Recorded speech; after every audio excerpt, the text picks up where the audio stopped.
Order, please. Let us resume proceedings. Hello, scoundrels and scallywags. My name is TB Skine, and welcome back to the Great Ace Attorney, where we left off in the middle of a trial with some dramatic things happening where we almost lost, but then we pulled it back somehow, which is unusual for a Phoenix Wright game. That doesn't usually happen. But now the trial continues, and we still need to get poor Gina out of trouble. Witnesses, you will now retake the stand. We proved that they were lying about a thing.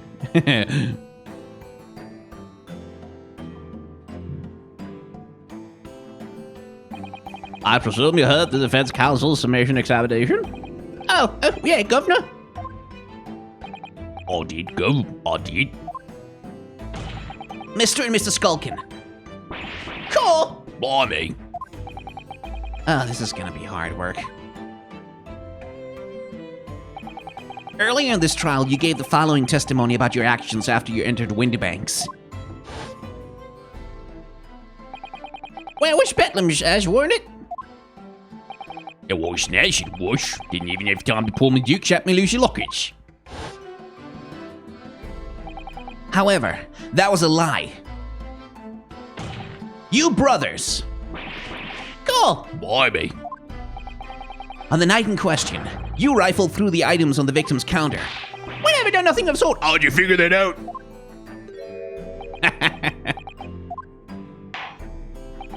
You will now give formal testimony once again.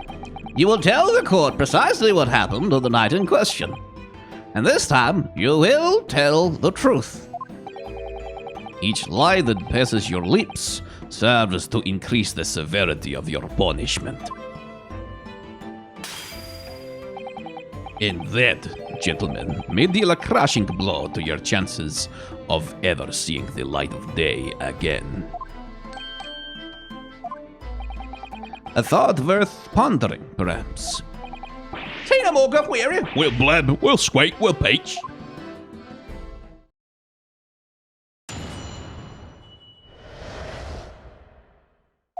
Illegal entry, the whole truth.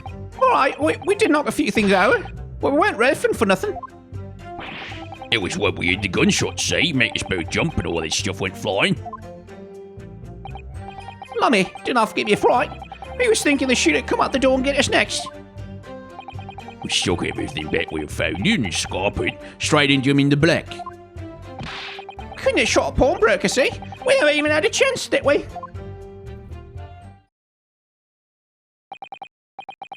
So you admit to the defense's accusation? You did indeed ransack Mr. Windybank's countertop of the night in question. Not ransack, Governor, no. It's right, yes, it's right. It's more like we tidied up, yeah. Sorry. By their own admission, these brothers entered the pawnbrokery under dubious circumstances. However, they panicked and fled on hearing the gunshot, having first made good their mess. Why, you say, we only sound like gruffs at all. Without Nash, we don't. Can you make us sound a bit more cutthroat? It can't just be coincidence that these men showed up in Windybanks that night. There's more to their testimony than meets the eye, I'm sure of it.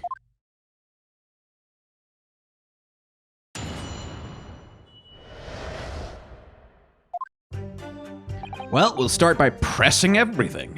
Hold it! If that's the case, then why didn't you testify to that effect in the first place? Well, you know, we ain't exactly squeaking clean, are we? Wait, yes, we ain't. If we made it to something like that, people would think we was up to no good. Well said, Ringo, me old China. We only land ourselves in even more trouble. And in fact now, as a result of lying in your previous testimony, that's exactly what you've done. Landed yourselves in even more trouble. Oh, well, Is rotten luck? Says the rotten apple eater. Witnesses, explain your actions to the court. Why did you ransack the victim's counter? We ain't never ransacked nothing.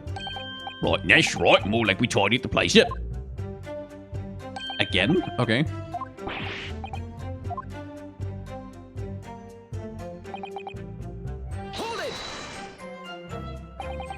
So what you're saying is, the sound of the gunshot shocked you so much, you knocked all those things off the counter? Well, it shocked one of us that much, yeah. This bag of nurse Lisa there was doing to keep his shirt on. No, it was loud, alright. My maybe dead granny would have woken up with a bang. Big brother screamed like a bloomin' baby and fell over on the counter. He knocked over a load of books and candlestick and some skull whatnot. They could tinkle to some marionette what knocked over a picture frame, what knocked over them skulls on the floor. You've really mastered working quietly then. Or a rat if me granny would be scared back into your grave with a cloud like that. So, in short, the gunshot took you by surprise. And then some. I mean, it was quiet as a mouse, and then all of a sudden, bam! And picture your scene, right? I hear the shot, the next thing I know is a skull rolling across the floor. Excuse me. Inspector Gregson, do you have something to add? Oh, I can keep saying I don't appreciate being lumped in with these scoundrels. No. Something to add about their testimony. You seemed to react just now to what Mr. Skulkin said. Did it make you think of something? It's probably nothing, of course. I wouldn't even bother to mention it only, well, the fact is the cases don't get solved if you ignore the little details. How about you just tell us what's on your mind? As you know, we brought these fellas into the yard for questioning last night. And the statement they gave then told a slightly different story to what they're saying now.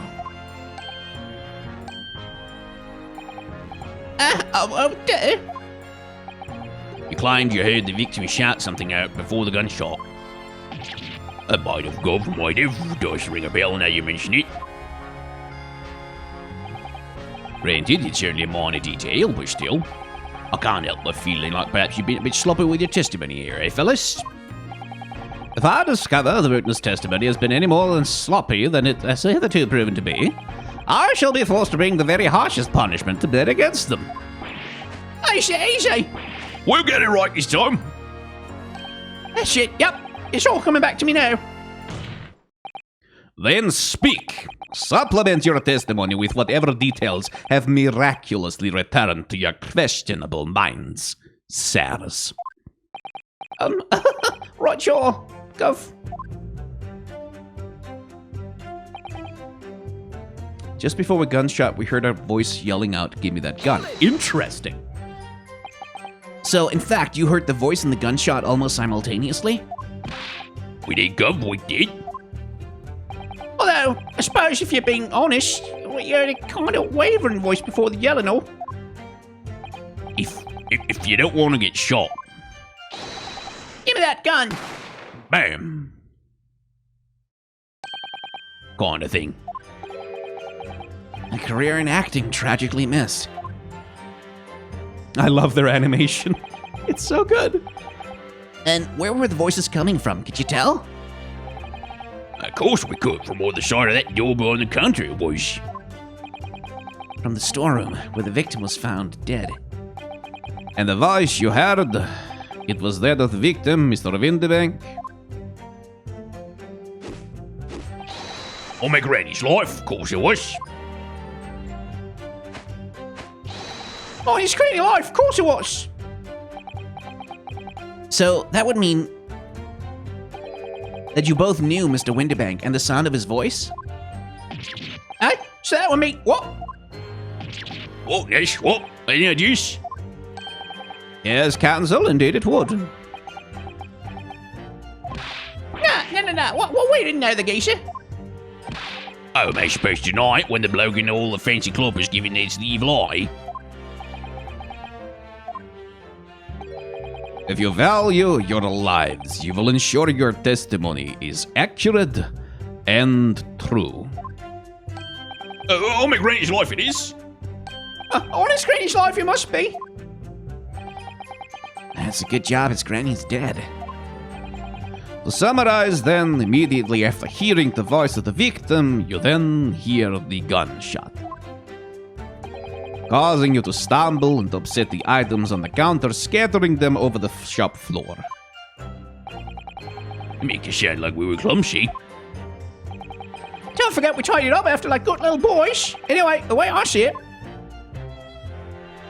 That must have taken some time to tidy that up. The bloke who had owned the place was holding a gun, so he should have just fought instead of yelling at go. Hold it! Pardon? You're saying that Mr. Winterbank had a gun in his hands? Oh yeah, bet that was a sight, eh? Them two waving them guns at each other. Must have got pretty heated. I mean, just before he shot it out, we heard the geese aside if you don't want to get shot. Didn't really sound like he made it mine, more of an empty threat, you could say. Mr. Winterbank was known to keep a revolver on his shop counter at all times. People say that to protect the articles in his keeping, he'd readily put a bullet in someone's head if required. That someone being himself, of course. Good grief, extraordinary devotion indeed, if alarmingly misguided. Well, he certainly sounded like he was ready to pull the trigger the other night. Only the person he was going to shoot beat him to it. Cook his goose proper. Bet he wishes he squeezed the trigger instead of wasting time shouting, give me that gun. And it was directly after those words that you heard the gunshot? It was more or less at the same time, Guff.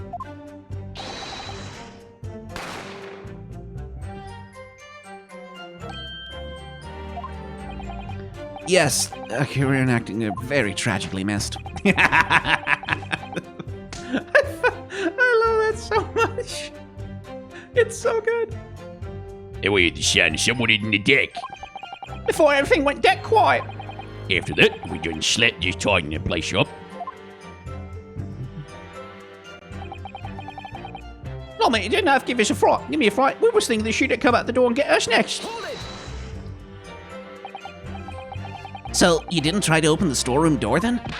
Not your life. It was dead quiet after that, it did. Put the wind right up me. Well, anyway, the door was locked, wasn't it? No way that was opening. Yes, of course. It was locked from the inside, or so we've been led to believe. It was covered, it was, from the inside. Right, so we had no way to know what was going on in there, didn't we? Unless there was some other way to get a view of the inside of the storeroom. Like through the keyhole, or a spy hole, perhaps? Don't ring the bells. No, don't light no lights. We had to cut and run before we noticed anything like that. We still cutting our teeth in this game, see? But one day... we really cut the mustard. Please, cut it out. But, as we know, behind that door was the victim's lifeless body, with the accused not 2 feet away.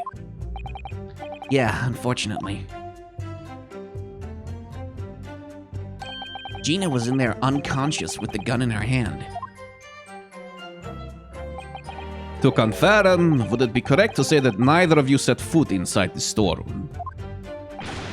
It's right, Govey, it's right. Couldn't have, even if we wanted to.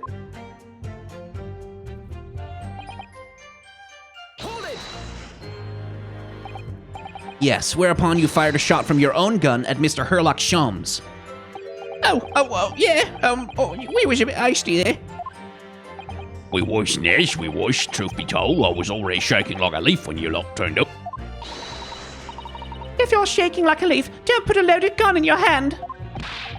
Good advice, miss, good advice. Truth be told, my mind went totally blank. Before your eyes mine goes totally blank, make sure you don't have a loaded gun in your hands. Yeah, mental note made, miss. After that, we legged it down the straight, but apparently we looked dodgy to the couples or something, so they clapped the derbies on us like we was winking. And after you'd been handcuffed, the police found this revolver in your possession, correct? Yeah. Well, listen, that proves you done it, eh? We couldn't have shot the pawnbroker, yeah. And why should we believe that? Eh? What? Well, because it's true, innit?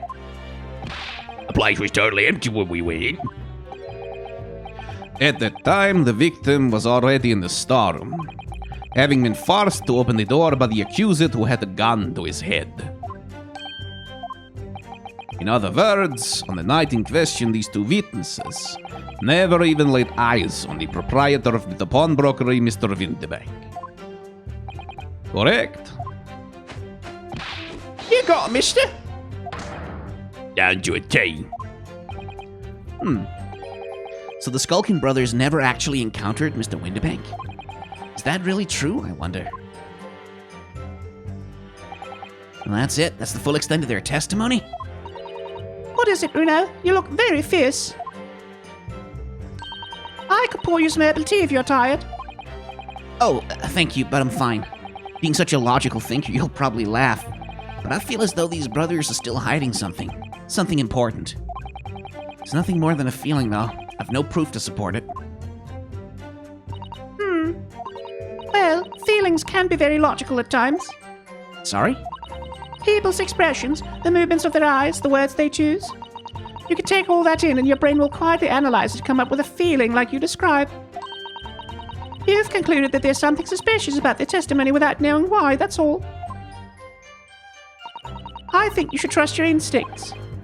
Iris, thank you. Sometimes, I think if she's 10 years old, I must be 5. Okay.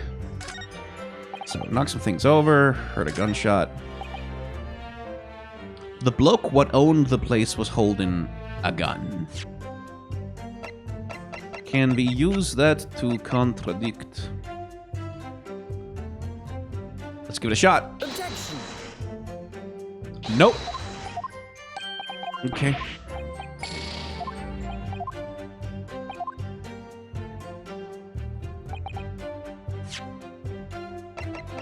But it has to be the thing that, like, he was holding the gun.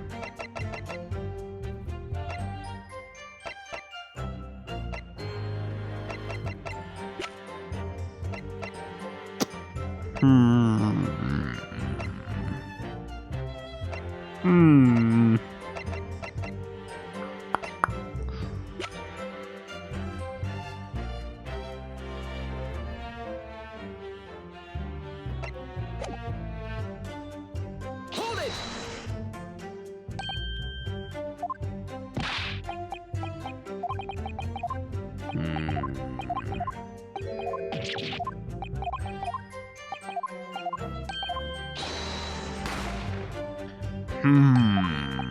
So I need. So the thing we need to do is we need to present evidence at a thing.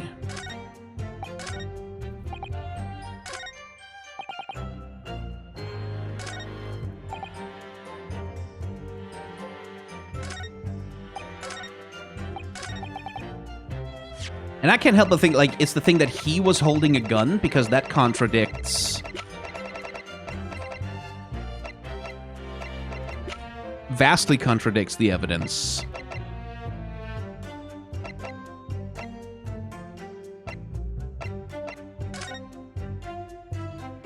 Okay, let's try the picture then. Objection. There we go, the picture's the one. You're saying that on the night in question, the victim, Mr. Windebank, was wielding a gun. Is that correct? Yes, shit, Gov. You've got the picture. Yes, no question. And yet the photographic evidence from the time of the incident clearly shows that Mr. Windebank was not in a possession of a firearm of any description. Objection.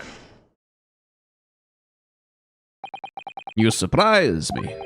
Does the defense really intend to highlight evidence that compromises the position of the accused even more? Furthermore, the defense has failed to establish that the photographic print presented was taken a suitably short time prior to the victim's death. Your chronology is severely lacking, Castle. Yeah, that's right. Too right, Nish, too right. The old geezer could be about to turn the tables on the girl, eh? Hardly likely. No, I'm afraid this won't stand as conclusive evidence.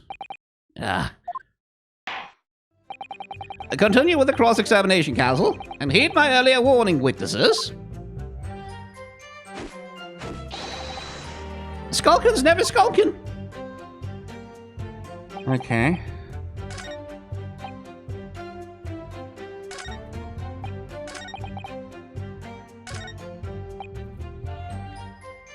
Alright, so now do we need to...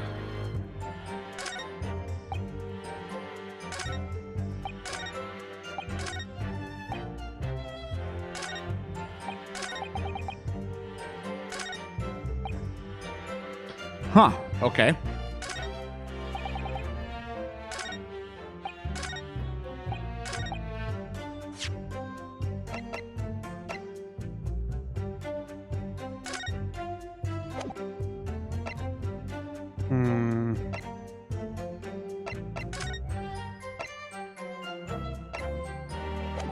Yeah, that doesn't do anything. And McGill, it doesn't matter yet.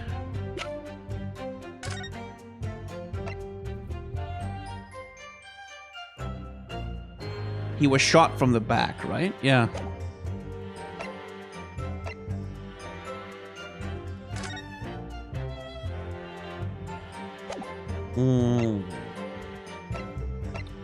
What are we presenting is evidence of things. Yeah, no, open it, please. Can I not use it?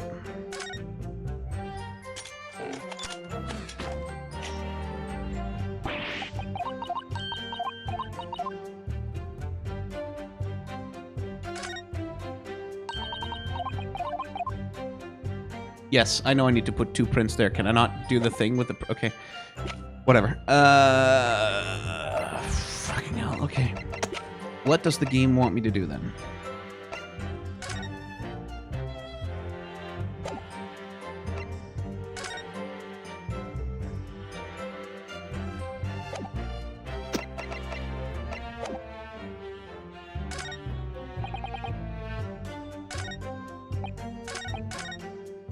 Okay, do I need to press it again?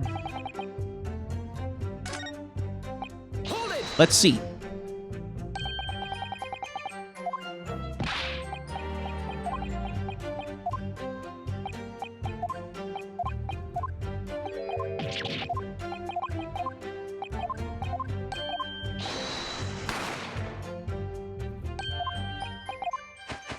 Doesn't change anything.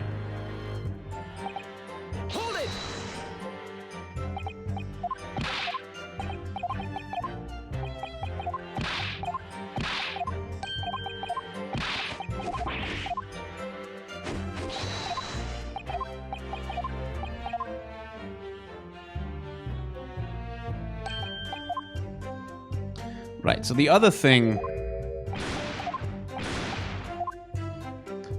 So, like, the thing they're probably lying about is that they couldn't have gotten in there.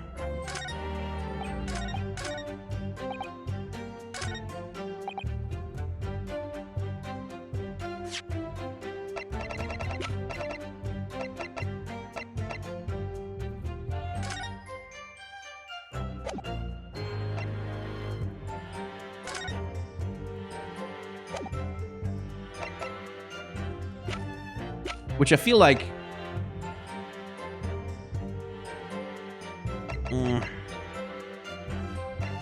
is a lie somehow, but how the hell do we prove that?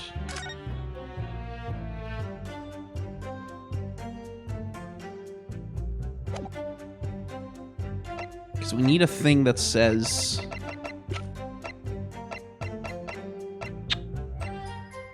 it's very annoying. Very annoying.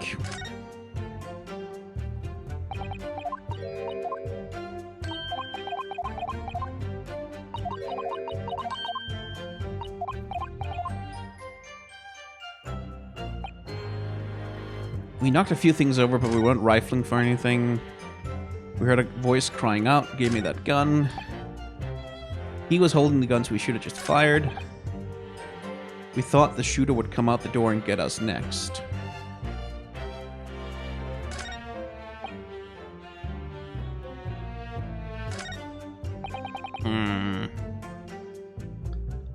That's the thing I feel like they would have had a chance to. But I can't see the evidence I need. Yeah, oh my god, just skip over it. Come on. Yeah. Blah, blah, blah, blah, blah.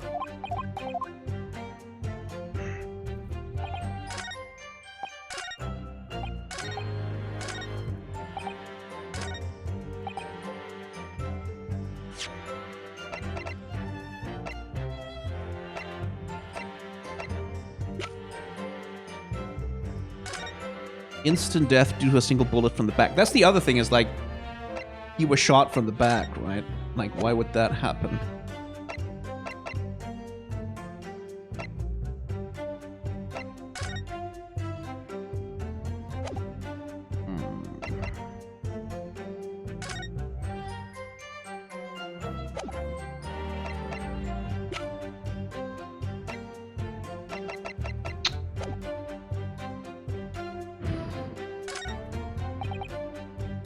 Okay.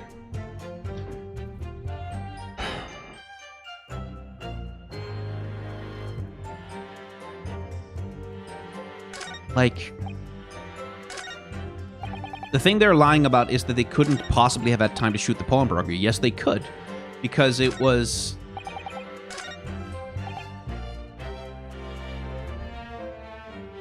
Because there's a half-hour gap between the two pictures.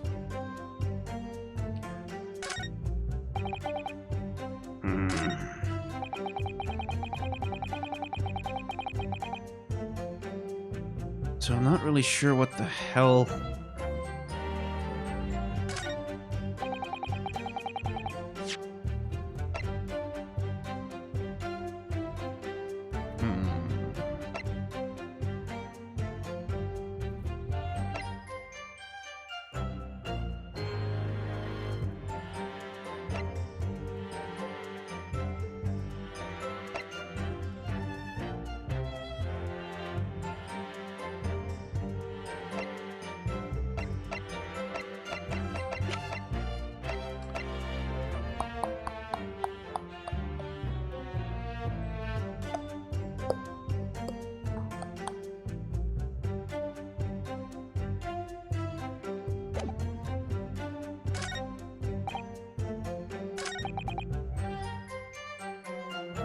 Hold it!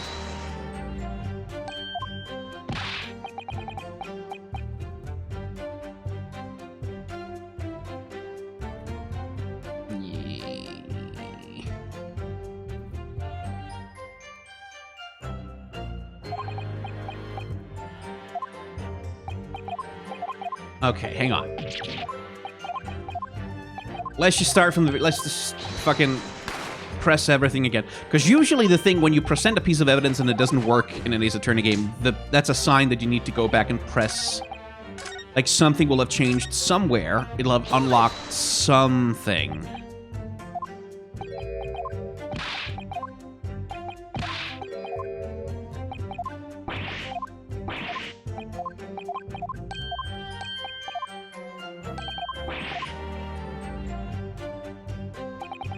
Hold it!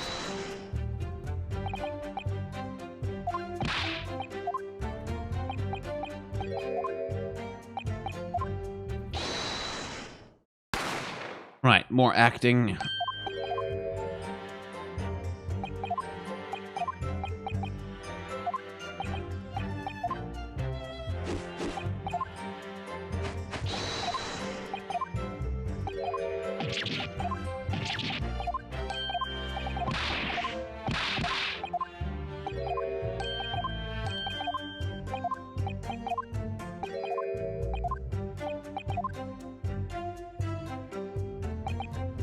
Okay.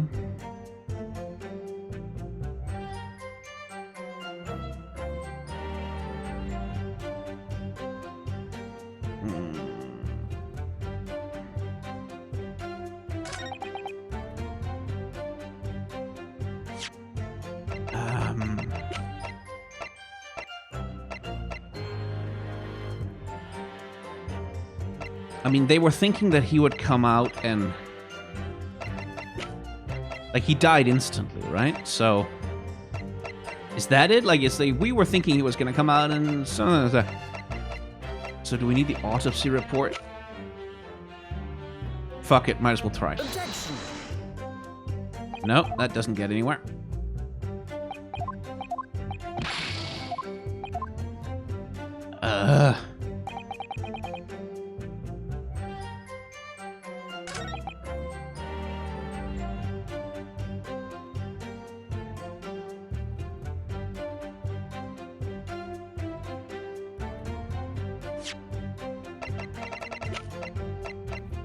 Objection. So you're... Wait, why did that... Hang on, wait, why did that work?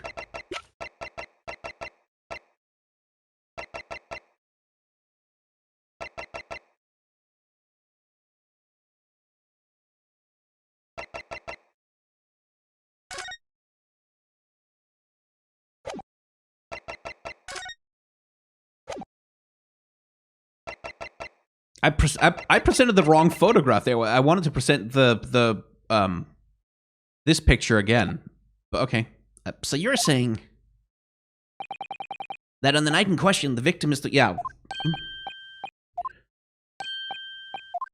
Yeah.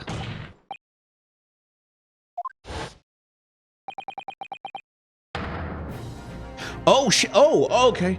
Okay, so now I get it. I needed to present both things. Okay, let me just go back to the history here. I thought it was replaying the same scene. So you're saying that on the night in question, the victim, Mr. Winterbank, was wielding a gun, is that correct? There she got, you got the picture? Yes, there's no question. And yet, photographic evidence obtained immediately after the incident clearly shows that Mr. Winterbank was not holding a firearm of any description. Hey, what you want? Colton Bennett, that ain't right. Objection. There can be no question that the victim's revolver was used in the incident. I would remind the court that Mr. Winterbank's gun was found at the scene. Not only was it identified as the murder weapon, but it was found in the accused's hand. Yeah, that mold tool he used the victim's own gun to finish him off.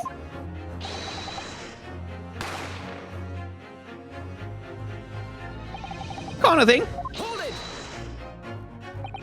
Stay exactly where you are, right there. Eh?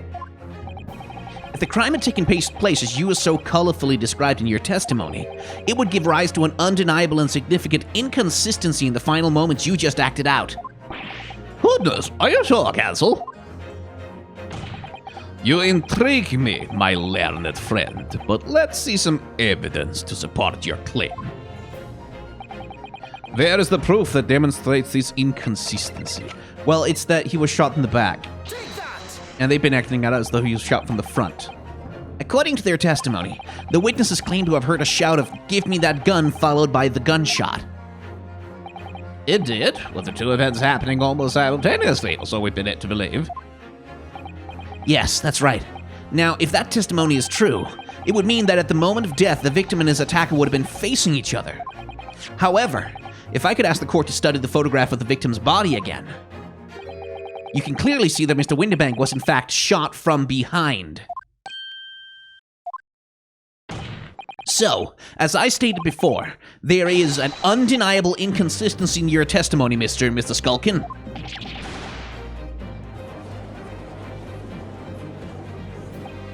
But boys, the God's honest truth. It is, Nash, it is. We were shot the night. The shopkeeper had a gun in his hand. We saw it with our own bleeding eyes.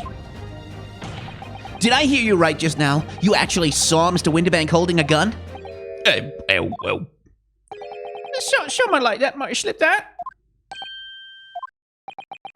Ladies and gentlemen, you've all just heard the admission by these two witnesses that on the night in question, they actually saw, with their own eyes, the victim wielding a gun, which can only mean that despite their testimony to the contrary, the Skulkin brothers must have encountered the victim in person. Nash,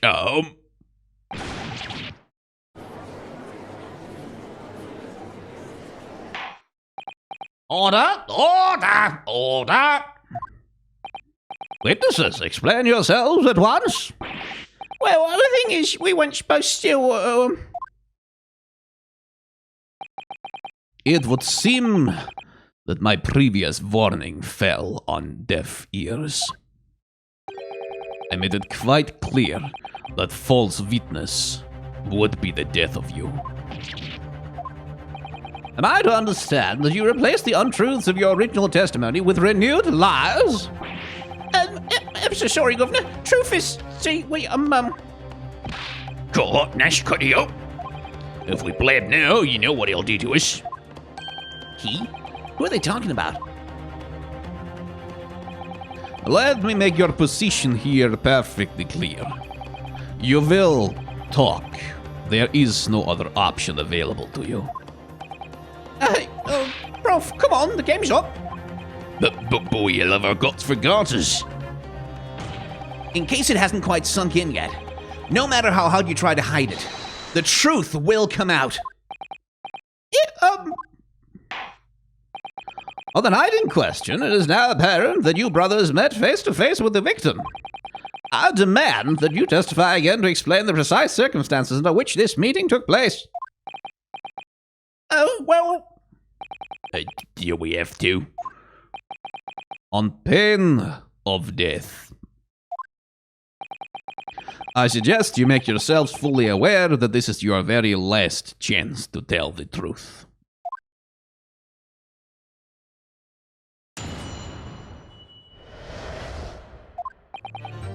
Alright, so we got to go inside the gaff and we just saw relief when the geese shut his mug.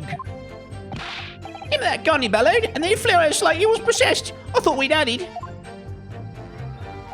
For no Gacy, the bloke was strong as an ox. He chucked me over the counter. I pulled my gun on him, and then he let you through that door into the back room. We never had nothing to do with killing him. It's sure what happened, I swear. My, how explanations change.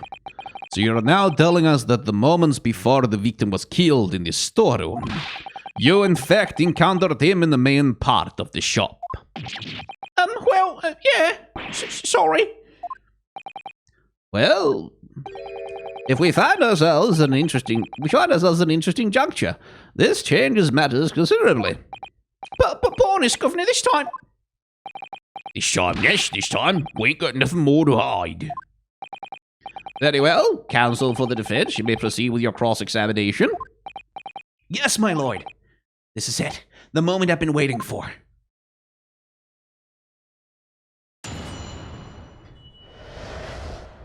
Okay. We press everything. When you say geezer, I presume you mean the victim and proprietor of the shop, Mr. Winterbank? Wells? Sorry, I mean, that's right. We was keeping a close eye on the interest of the gaff, obviously. We never thought no one was going to come out the back room like that. The back room being the pawnbrokery storeroom? Yeah, this must be where he popped up from. Only place he could have been. So it would seem the victim was already in the storeroom when these brothers entered the premises.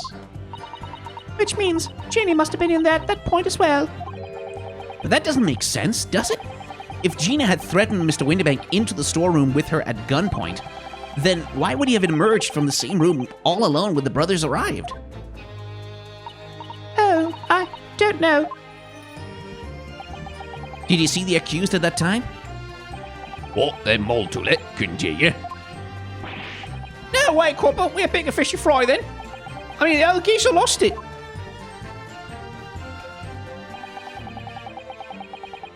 Yeah, huh? Hold it! You mentioned that Mr. Winterbank shouted those words in your previous testimony, too. However, you claim that you heard him yelling them on the other side of the storeroom door. Did we? But the truth is, he was shouting those words at you, wasn't he? Oh, well, yeah. Was the victim, Mr. Winterbank, wielding a gun at the time? Was he ever? Blimey, lummy, a great ugly barrel he had, pointing straight at me from his frontispiece. So what you're saying is, you definitely saw Mr. Winterbank with the gun at that time, is that right? Yes, go fish, spot 'em. Then all of a sudden, you came out, seen it? It was bedlam. I didn't know what was going through. You were clearly all going for each other. Like that shit. We thought we'd had it. I mean,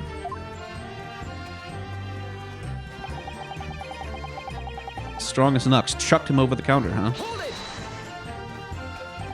Yeah, I noted that you mentioned the counter in your previous testimony, too. well, yeah, of course we did. You know, a real lot of books, a candlestick, and some skull whatnot. Echo Tiglets and Marriott, what knocked over the picture frame, what knocked over them skulls on the floor. So in fact, it wasn't the sound of the gunshot that shocked you and made you knock those things off the counter? Well, Big Brother, you went flying over that counter like a gunshot, I can tell you. Then the old geezer pinned him. He did, yes, he did. If you hadn't been there, the bloke would have flattened me like a blooming pancake in seconds.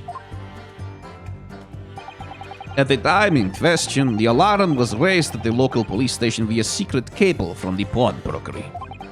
There is a button under the counter used to activate it, which was presumably pressed by the victim. That's right. When the brothers fled the scene and back through the street, they ran straight into the arriving police, didn't they? Poor Mr. Winterback. He did everything he could to protect his shop. So, pull my gun on him, then he legged it through that door in the back room. Okay. Were you intending to shoot Mr. Winterbank? No, never. I was just saying, no. Look out for me, bruv, weren't I? He was being fattened, don't forget. By a man whose shop was being burgled, yes. And then the man fled into the storeroom when you pointed your gun at him. Is that it? Yeah, that's it. He shoved me away, then ran off through that door and shot himself in. There's something about that last remark. Something that doesn't quite ring true. I wonder why Mr. Winterback ran away into the storeroom. What? Well, according to what everyone's saying, Ginny was in there waiting for him with a gun. Ah, yes, that's right. Gina allegedly used Mr. Winterbank's gun to threaten him and force him to open the storeroom door. In which case, how did the gun end up in Mr. Winterbank's hands again? I have no idea, but that is strange, isn't it? This little inconsistency could be significant. I should make a mental note of it. Look, the point is, me and my brother here. It's right, yes, it's right, me and me brother. We never had nothing to do with killing him. That's all what happened, I swear. Let's press that. You say you had nothing to do with it? Nothing at all. Nothing, Gov, nothing. The old geezer went and shot himself in the back room, didn't he? Look, it was from the inside. We know it was, because we tried to open it. But it's a decent door, that one. Good and strong. Wouldn't budge an inch. So in the end, the situation remains unchanged. Inside the storeroom with the pawnbroker, there was only one other person. The sole person who could possibly have shot the victim, the accused Miss Gina Lestrade. It would indeed appear so. What say you to that, Castle? I don't know. Was there anyone else apart from Gina who could... Yep, there must have been. Because, otherwise we're fucked. Mr. and Mr. Skulkin. Hey, what? What should look for? From the moment you admitted that you'd encountered the victim face to face that night, the course of this trial changed completely. It did? What is your point, my learned friend? The question we must answer is, who could have shot Mr. Winterbank? And it is the belief of the defense that the defendant is not the only possible answer at all.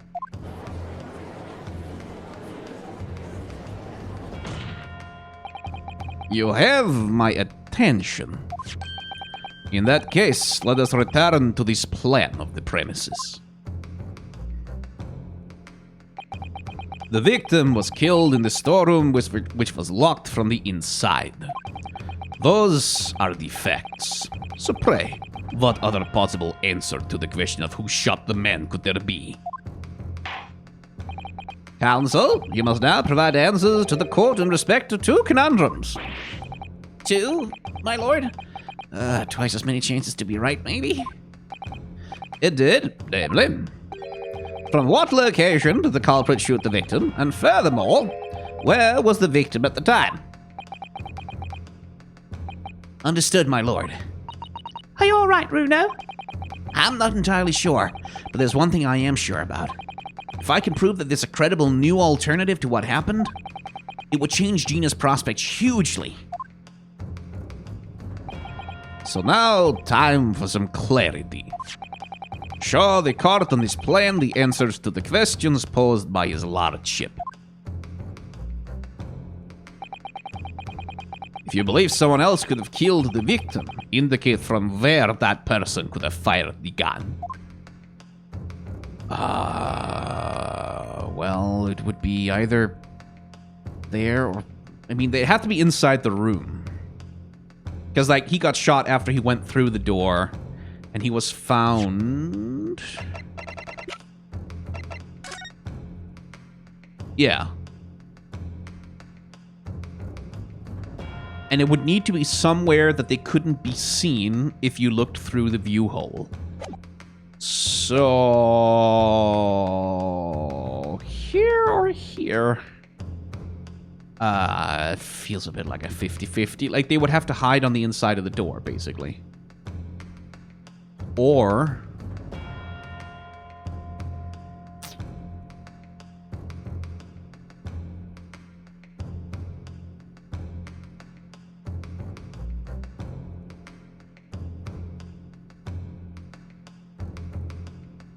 well, if the brothers are lying... because they talked about there was a he, right? Like there's a third person here, and I think we know who that is. But just pretending that we don't for a second, there was a third person. He ran away, trying to get into the storeroom. Someone shot him.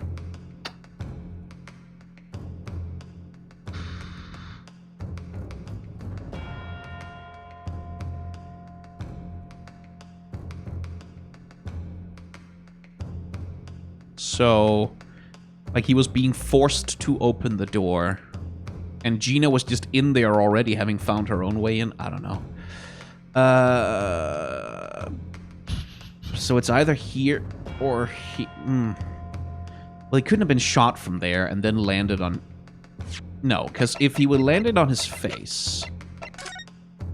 Right? Like, he's clearly facing to the left. And you wouldn't get that shot from here, and you wouldn't get it from over... Okay, so...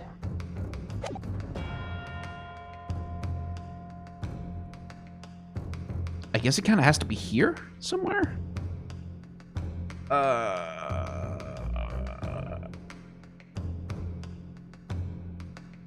Yeah. Like, that's the only place. Like, it has to be behind him as he runs away. And that's either someone hiding on the inside of the door or behind, like, marching him in there. Take that! Or the brothers. The defense believes that the culprit could have shot the victim from this location here. And an answer to the second question. Assuming the culprit fired from the location indicated, where was the victim at the time? Well, he'd have to be in here, right? So, there. Take that!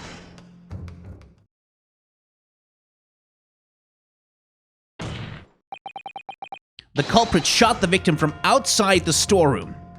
Yeah, that would have to be true, because he came out from the storeroom. So, yeah. So there can't have been someone else already in there that he didn't see.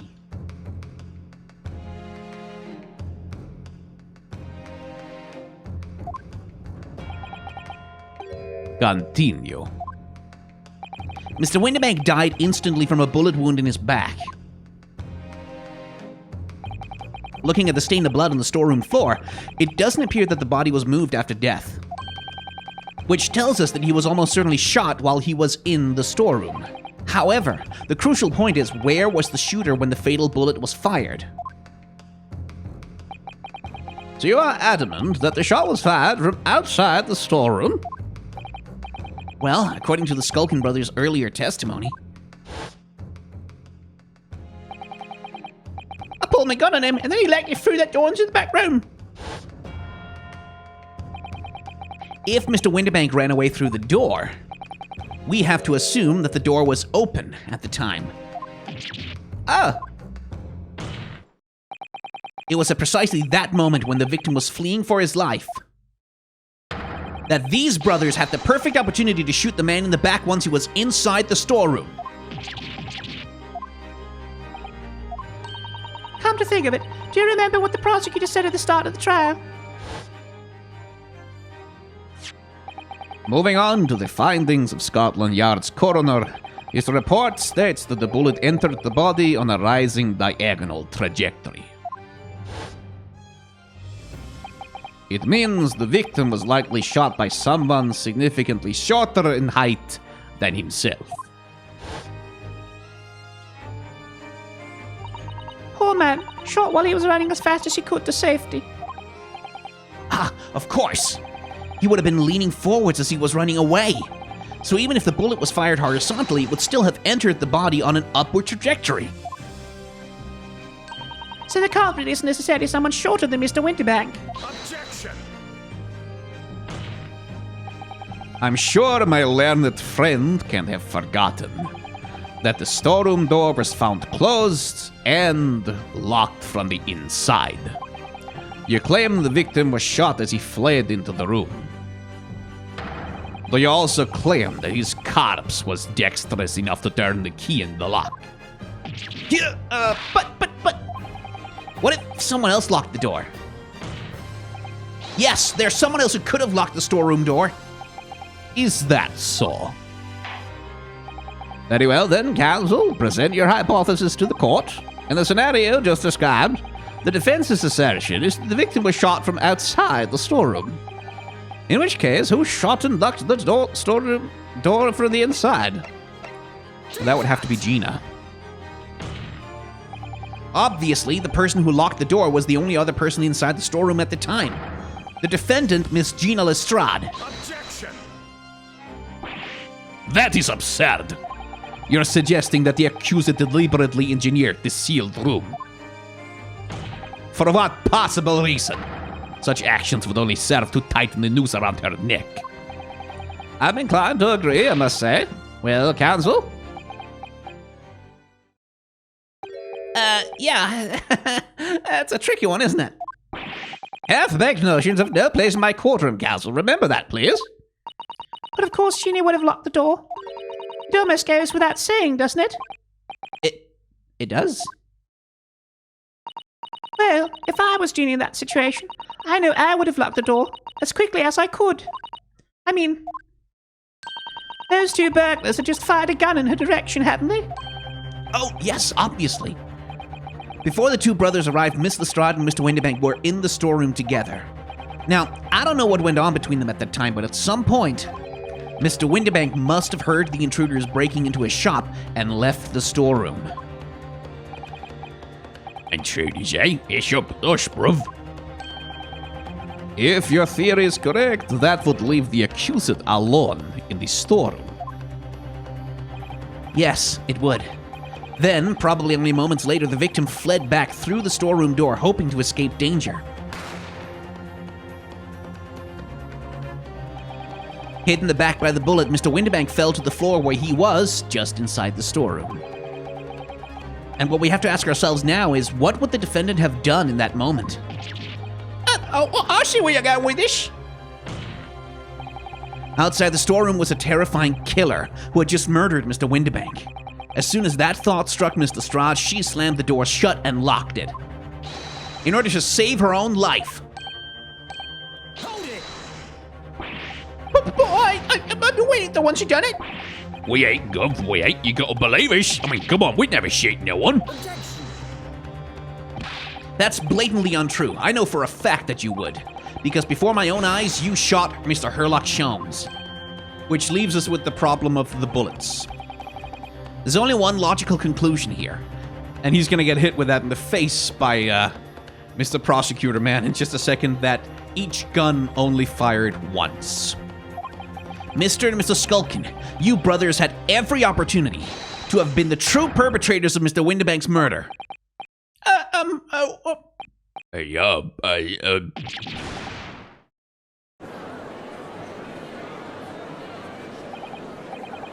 Where is his levers?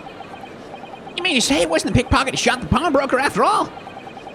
I should have known it was those three brothers to look as shady as a dense forest. That was amazing, Runo. All the members of the jury seem to be firmly on your side now. I know, first time ever, and probably the last. Well, I think you've done it. Surely they'll have to give a verdict if not. No.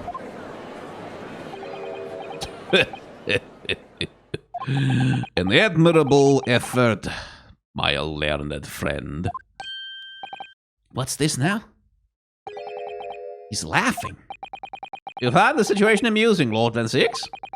I myself find the defense's argument most persuasive. I dare say such chicanery is the bread and butter of the street performers in your provincial eastern nation. There's the racism.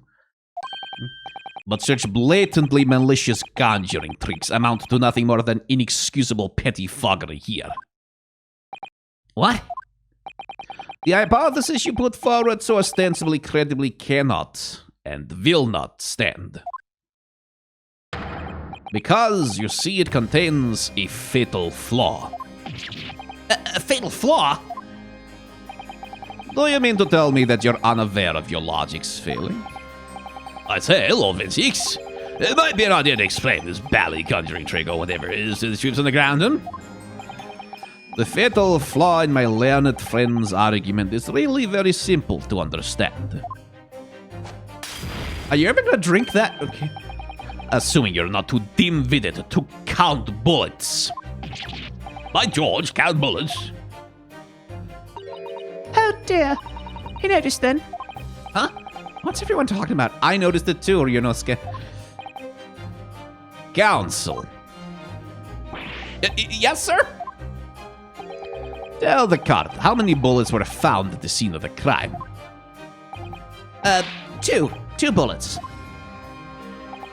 Correct. The first, that which hit the victim in the back, ending his life. And the second, that which struck the detective, Mr. Herlock Sholmes, on his arrival to the scene. Indeed. The defense presented a picture showing the damage caused by the second bullet earlier in the proceedings. The bullet which injured Mr. Sholmes appeared to have passed through his body to strike the calendar. Your lordship's understanding is correct. Furthermore, we know that there are two firearms involved in the incident. The revolver belonging to the victim, Mr. Windibank, and the Skulkin brothers' revolver. The evidence shows that a single bullet was fired from each gun. Yes, indeed it does. A single bullet from each. Now then, my learned friend. You yourself told the court only moments ago that these two brothers shot Mr. Herlock Sholmes right before your eyes. Yes, I did. Oh my goodness, I think you'll find... And if the single bullet was fired from the brother's gun, Mr. Sholmes, it means... Windibank not shot by same gun. Stop. Only one bullet. Stop. Exactly. Yes, this Nipponi street performer presented an ostensibly credible argument. However, it was never anything more than a diversionary trick with no hope of standing up to scrutiny. Yeah.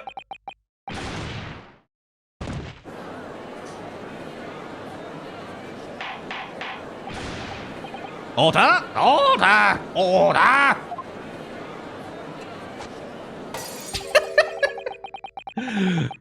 Pray forgive the discourtesy of flinging the dregs of this hallowed nectar into the public gallery. Lord Van Six. But this card needs to open its eyes.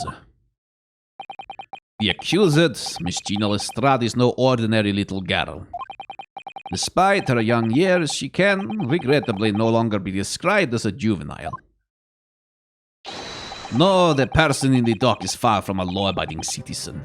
She has a past riddled with criminal conduct. Yeah, because she's poor in early 19th century London.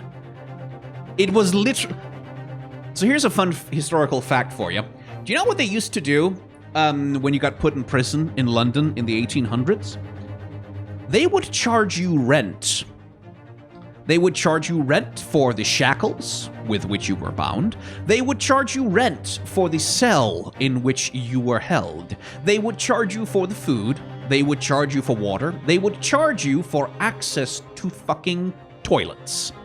And either you paid that money, or else you would be put in a general holding cell, like cheek by jowl, with dozens or hundreds of other people with no access to toilet facilities, and good luck not getting cholera or some other terrible disease under those circumstances. So if you got arrested, first of all, like, you would be in prison for God knows how long because sentences were extremely harsh. But also, you could wind up, like, if you were trying just to, like, get through your time in prison without getting killed, and also you wanted to have some food, you could wind up in debt to the prison. And if you were unable to pay your debt to the prison, you could be imprisoned for not paying your debt to the prison. So, you know, it's like, and it's one of the ways in which, and this is something that continues to this day, but it's very obvious in those times, in which it is criminalized to be poor. Not to do anything wrong, but just the circumstance or the state of being poor is penalized and criminalized such that if you are poor, you will end up committing crimes that you have no option not to commit. Which is something that still happens today. Look at, for example, parking tickets, right? If you are a poor person and you need to get somewhere, and you need to do some parking in order to, like, going to your job, going out shopping, whatever, right? And you park somewhere you're not supposed to park, and you get a parking ticket, and you can't pay that parking ticket, that's a crime. A crime for which you can, first of all, be fined further, which if you don't have the money to pay the parking ticket, you can't pay the fine for not paying the ticket. And if you can't pay the fine for not paying the ticket, then you can, like, that punishment can escalate. Which also can lead to your car getting impounded or repossessed. And so if you are poor, and you accidentally park somewhere you're not supposed to, you can end up in huge amounts of debt or prison, like, depending on what happens next, and your car will be taken away from you. If you are a rich person, you can park wherever the fuck you want, because if the only consequence of parking incorrectly for you is a fine that you can pay with, like, whatever pocket money you just have got lying around in one of your pants, that's just a parking fee. You can just park wherever the fuck you want, and they can't do anything about it because you can just pay the bills, right? And so the condition of being poor is penalized and criminalized because the consequences, even though, like, you're supposed to have equality before the law, the consequences for different, like, for doing exactly the same thing as someone else are completely different depending on which economic category you fall into. If you fall into the economic category of poor, then a parking ticket can be a literal death sentence. Like, it can mean spiraling debt, it can mean you lose your job, it can mean you go to prison, and if you're rich, it means fucking nothing, right? So, like, poverty is criminalized continuously and in so many different ways. Same thing goes for homelessness. Like, if you're homeless, you don't have an address, and if you don't have an address, you might not be able to open, for example, a bank account. And if you can't open a bank account, it can be really difficult to pay your bills, because that requires access to banking services. And if you can't get access to banking services and pay your bills, well, then you kind of can't, then if you can't pay your bills, first of all, you end up in more debt, and you end up being criminalized for not paying your bills. But also that means that if you are homeless and you need a bank account and bank services in order to acquire and hold the funds that are required to pay rent for an apartment, it can be incredibly fucking difficult for a homeless person to get a home because they don't have a home and they need a home in order to get the facilities required in order to have a home. Like, it's this circular thing. It's like, oh, you want an entry-level job? Well, you need 10 years of experience for this entry-level job. Like, how the fuck are you supposed to do that?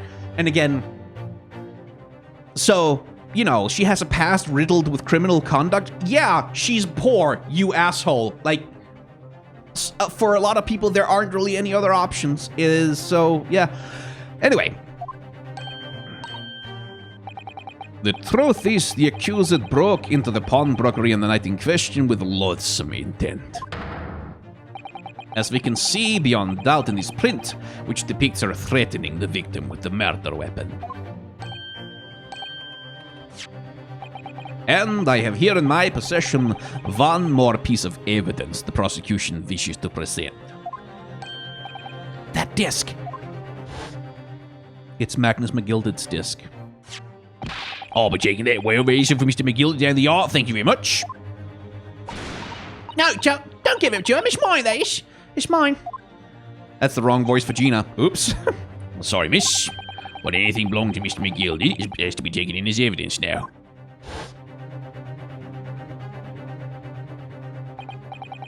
Yeah, that music box disc. Mr. McGilded's music box disc. The very day before the hateful murder of Mr. Windebank, the accused attempted to make off with this article, which clearly doesn't belong to her. And with none of the subtlety of a pickpocket, I might add, but by brute force and brazen impudence. Good gracious. Make no mistake, any sympathy for the accused on account of her years is misguided and dangerous.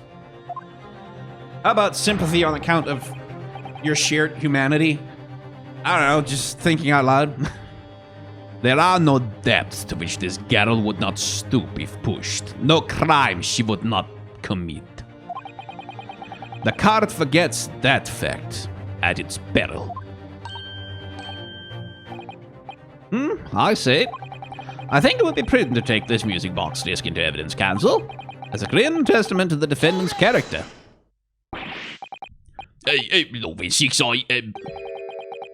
Inspector Gregson, what? Yes, Inspector. Well, we had a meeting yesterday with the prosecution service, and I think it was agreed that that disc wouldn't be used as evidence. What's this all about? Why is the inspector acting strangely? That's the first time he said anything to Van Zeeks at all. I am unaware of any such meeting. But those were instructions right from the top. The government's bigwigs were insisting. Inspector, I'm the prosecutor, and I alone determine how to present my case. Your warning is noted. Thank you. The prosecution wishes to proceed with submitting this disc as evidence, my lord. Indeed, bailiff? The music box disc has been entered into the court record. Ooh. So Van Zeeks is playing a little game here. Is he? Curious to see where it'll go. The prosecution has established the accused's motive, opportunity, and baseness of character. There is nothing more to add.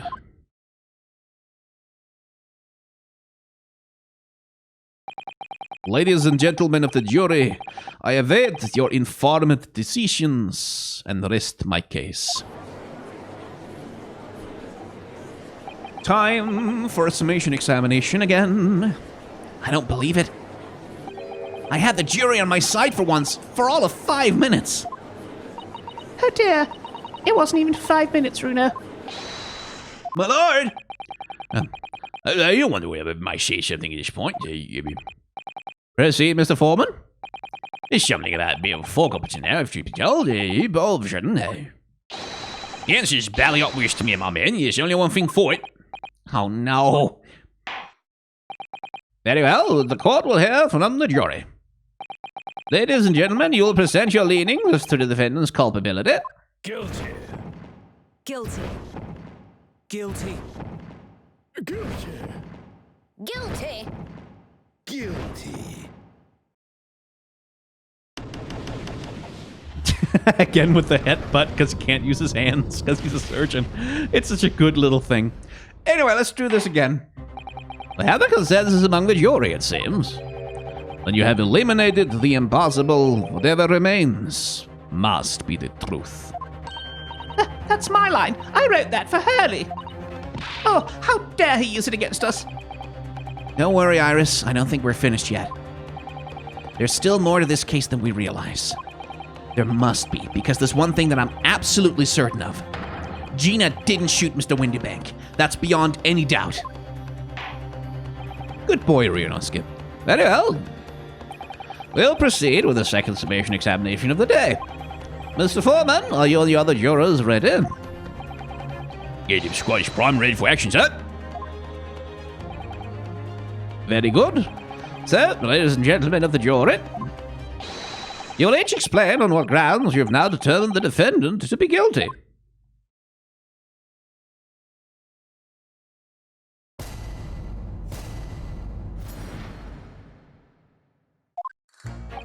What's a rogue? Always a rogue, I say. A different breed to us law-abiding citizens.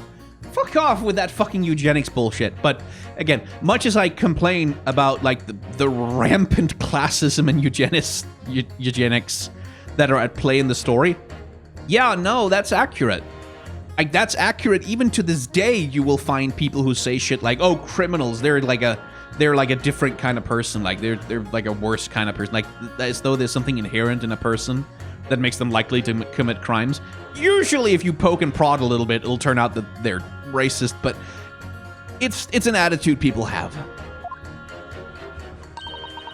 As only 2 bullets were found at the scene, I would say the whole case is done and busted. You don't need a stereoscope to see the truth here. Every which way you look at it, it was that pickpocket. Yeah, I never imagined this simple operation would cost me such grief. The accused attempted theft on the previous day. I can see that I'm in for a busy day ahead. Well, a ballistics expert. I've seen many shootings. There is nothing I do not know about guns. It will seem there's little remaining room for doubt. If you may always rather bowl over by the argument put forward by Chaplain Black. Well, when they fill up hot like a house of cards, I saw their weak jolly well been hoodwinked. Well, no more. Yeah, the whole courtroom is turning against me. It's not fair. Iris? That prosecutor's being mean. Just because Jeannie's done something she shouldn't have done in the past. That doesn't make her a murderer.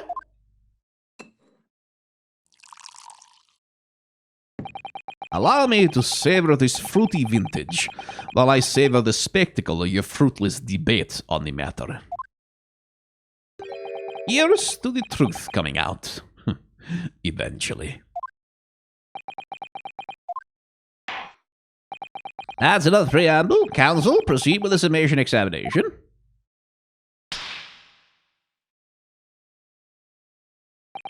Yes, my lord.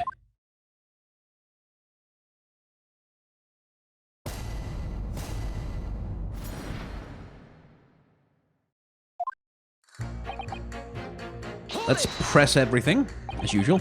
Just because Miss Lestrade has a history of pickpocketing, she must be guilty of murder. Is that what you're saying? Aye, well, Are all members of the British Army so quick to judge? I beg your pardon? Are you mocking Her Majesty's Armed Forces, the greatest military organization in the world? No, I'm simply illustrating my point. Making assumptions about people because they're a soldier or a pickpocket is wrong and dangerous. Yeah, well, yes, my point there, I suppose. Well, let's not forget the girl had already shown she had it in her from before. She's clearly a criminal sort through and through. Can't deny it. When you say that she'd shown she had it in her, are you referring to this?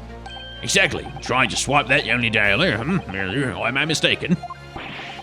Not exactly. Given that I was actually there at the time, it's hard to refute that. I've never actually seen the real thing. I can't wait to have a closer look at it. Oh yeah, of course. We should probably examine the damn thing, shouldn't we? Mr. Shelms did use his caramel bars to make a copy of this disc, didn't he? and then ordered every type of music box he could find from across Europe.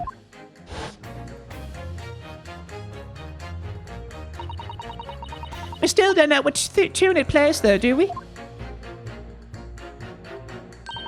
But I'd like to see how the original compares to Hurley's copy. McGilda's disc. Could he be a clue somehow? Perhaps we should examine it in more detail. Yeah, we should probably do that, actually. Good reminder game.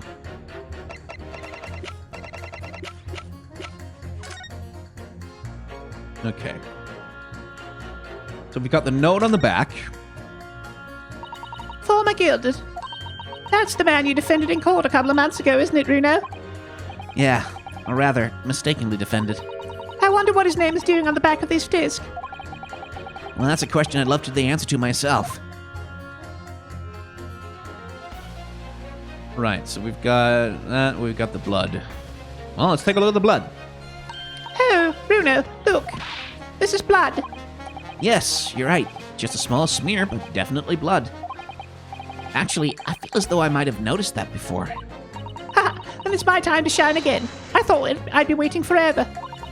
All right, hold still with that disc, Bruno. Can we get this done quickly, Iris? In a flash. Okay, so she's going to test the blood for whomst it belonged to.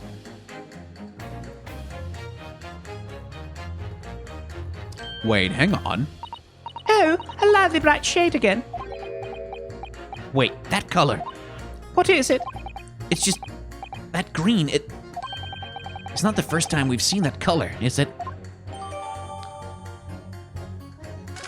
Yeah, it isn't the first time we've seen that blood. Let's see, where did that go? There. We've seen that right here as well.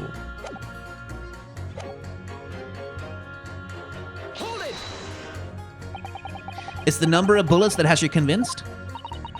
Only 2 bullets were fired, and the 2 guns that fired them have been examined by the police. When the parlour maid asks me how many I invited for dinner, I always tell her to count the table settings. Well, that's logical, I suppose. Although, Yes? sometimes after dining, crockery does go missing. 1 or 2 guests rather like the fine china. Does your employer dine with thieves? So I suppose, if there was another bullet somewhere, of which we were unaware, I'd have to reconsider my position. Third bullet somewhere on the scene? Could that be possible?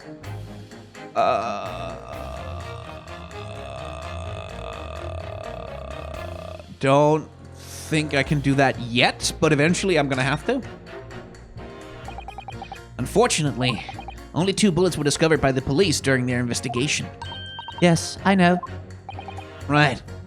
And I don't imagine the good men of Scotland Yard would have overlooked anything. If I missed a bullet while I was cleaning his lordship's office, well, I should receive a sound scolding, I don't doubt. And he should receive a visit from the police, perhaps. Sounds like a crime scene to me. A 3rd bullet. It would completely turn things around if there was one, wouldn't it? Do you think we might find one lying around somewhere? Okay, so I'm just gonna register my suspicion here. This guy is the surgeon who operated on Sholmes. I believe that's the case. And what it's gonna turn out is that because he was talking about, oh, I left the thing in there. He's gonna have left a bullet inside Sholmes, which is going to prove that there was a 3rd bullet fired, because the bullet that hit the calendar then would not be the bullet that struck Sholmes. I think that's where we're going here. So let's just press him immediately, see what happens. Would you please stop muttering about things that have nothing to do with this trial, sir? The defendant's life is on the line here. Well, the thing is, I couldn't really say there's nothing to do with this trial, to be honest. Huh? I mean, there's no question that the man was shot, but the bullet simply vanished from his stomach. It's quite inexplicable, don't you think? I almost don't want to ask, but this surgery you've been muttering about all this time, you were operating on... What was your fellow's name now? Is Herlich? No, Herlock? No, Herlock. Sherlock Sholmes, by any chance? Oh, yes, good lord. It was that Sherlock fellow. What? You're the surgeon that operated on Mr. Sholmes? That's right, using the very latest anesthesia techniques, I might add. It was a fairly major op, I can tell you. This is crazy. Let me see, the fellow was brought in not long after midnight, if I remember correctly. He said he'd been shot by some criminal or other, so I opened it up like that shot.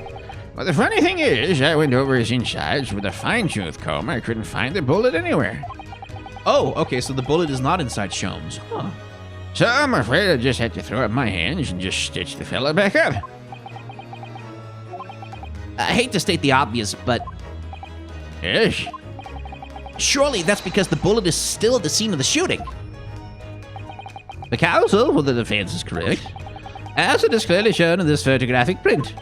The bullet that the Skulkin brothers fired at Mr. Sholmes hit him in the stomach region, then exited his body and lodged into the shop wall where the calendar was hanging by the door.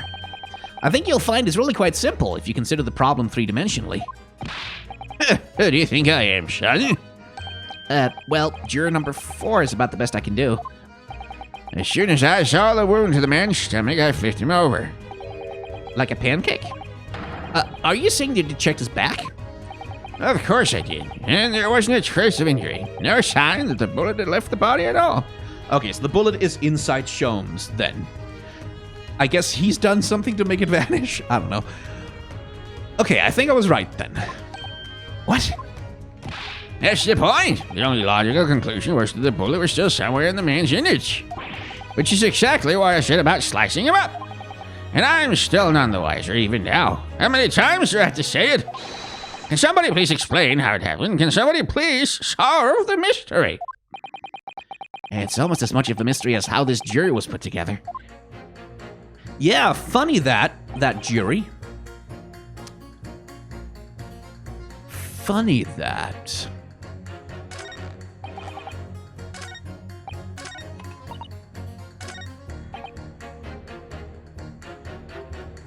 Wait, is it... Where's an expert when you need one? Well, right there's a ballistics expert, so is it that simple? Objection.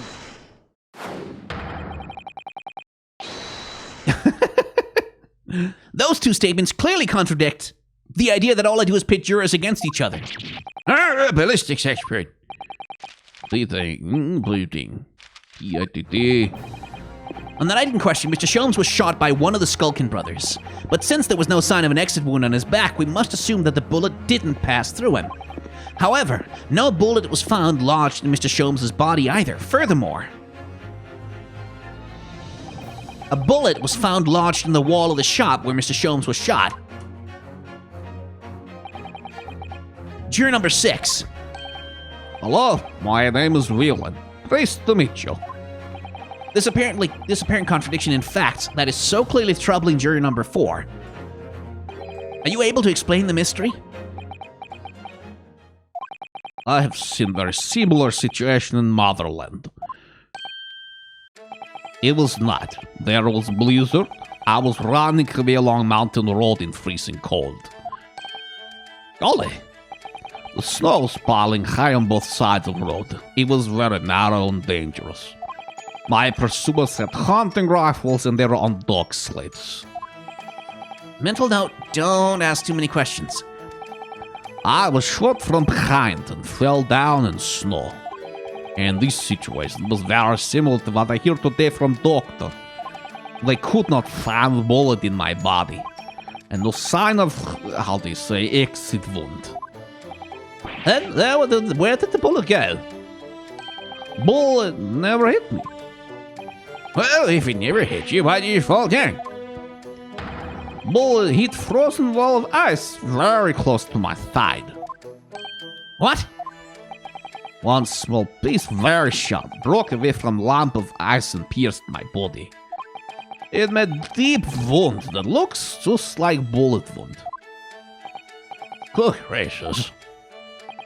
Of course, piece of ice quickly melted inside me. And that is solution to mystery of disappearing bullet.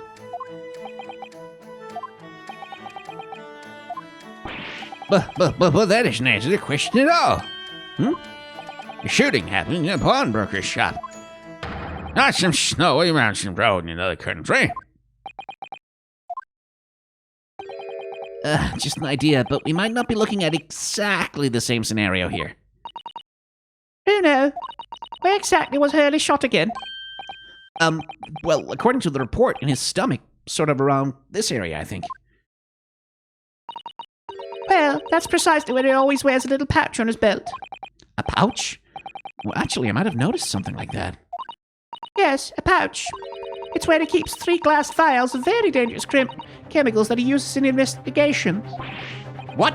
Really? Doctor, where is the pouch Mr. Sholmes was wearing? Well, the fella had nothing like that on his person when he arrived at the hospital, as far as I remember. If I may. Lord Van Seeks? While I realize it is forbidden for the prosecution to interject during a summation examination, I should inform the defense that I have the pouch in question in the antechamber outside the courtroom. Sorry? As I understand it, when the police arrived on the scene and found Mr. Sholmes injured, they removed the pouch in order to assess the wound. Oh, thank goodness. I thought I was getting forgetful for a moment. Since then, it has been in my safekeeping along with all other evidence relating to the case. I can personally vouch for the fact that it has not been touched since the incident occurred. Very well, while extremely unconventional during a situation examination, I must demand the prosecution present the item in question with all speed. Bring forth Mr. Herlock Sholmes' pouch. I see. So this is the patch worn by Mr. Sholmes on the night in question, is it? Look at that! One of the files is broken, and the leather around it is scorched black. It's almost as if the file exploded. Exploded? So, that night, the bullet from the Skulkin brothers' gun struck Mr. Sholmes' pouch. And it was the glass file exploding that caused the fellow's injury.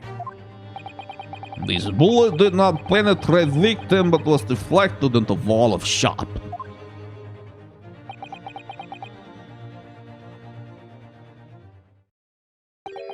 A delightfully complex aroma. Well, it would appear that one mystery has been solved at least. Though it has no bearing on the truth of this case. The bungling and burgling brothers shot the detective, and the accused shot the pawnbroker. The pertinent facts of the case remain unaltered. Yeah, at least the mystery is solved. I can sleep easy tonight. Thank you, young man. Thank you very much. Glad I could help. Due to his bearing on the conundrum just solved, the court will sequester this scruffy pouch as evidence. Hurley's pouch isn't scruffy. Now, the summation examination. Nope. Now, examine new evidence. Hello. Oh, hang on. Oh, that looks like a bullet to me. It's really scorched badly just here.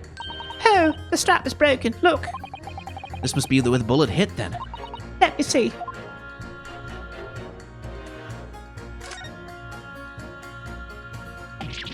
What the? Iris, look! Behind where the broken file was. Do you see it? Ah, that's the Skulkin brothers' bullet. What a stroke of luck that it hit his pouch. This is an amazing discovery. What this means is there were 3 bullets fired at Windybanks that night. We found exactly what that juror was talking about. The 3rd bullet. It's time to press that juror again, I think. Yep. I got you! It would appear the defense was somehow struggling to alter opinion, Please, my lord, a little more time. After all, that's a new piece of evidence. It could be a valuable clue, and you can't afford to overlook anything here, Yonosuke. There's still a way to turn this around somehow. I'm sure of it.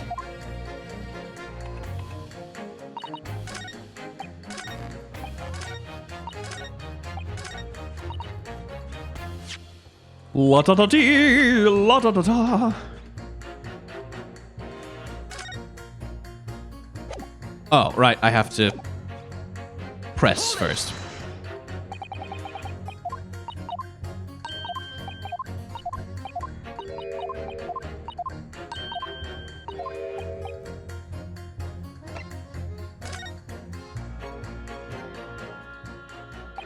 Allow me to show you then. The third bullet. Take that! Here it is. We discovered it just now. Yes, on the night in question in Windibank's pawnbrokery, another bullet was fired. What is this new trickery, you Nipponese conjurer? Where did you find that bullet? It was lodged inside Mr. Sholmes's pouch. What? This pouch was removed from around Sholmes's waist before he was taken to hospital. And since then, it had been touched by no one. Do you mean to say the shot fired by the Skulkin brothers that night? Yes, as your lordship has surmised, it hit this pouch. But that makes no sense whatsoever. We already know where the whereabouts of the bullets fired at Mr. Sholmes. It's clearly visible in this photographic print. Two guns from the scene have already been submitted into the court record as evidence. Yes, that of Mr. Windibank and that belonging to the Skulkin brothers. An examination of both guns revealed that only a single bullet had been fired from each. But that was me. That's right. We now know that on the night in question, 3 bullets were fired. However, only 2 bullets were fired from the guns recovered from the crime scene. And until that incontrovertible inconsistency is somehow explained, we cannot and must not pass judgment. Look.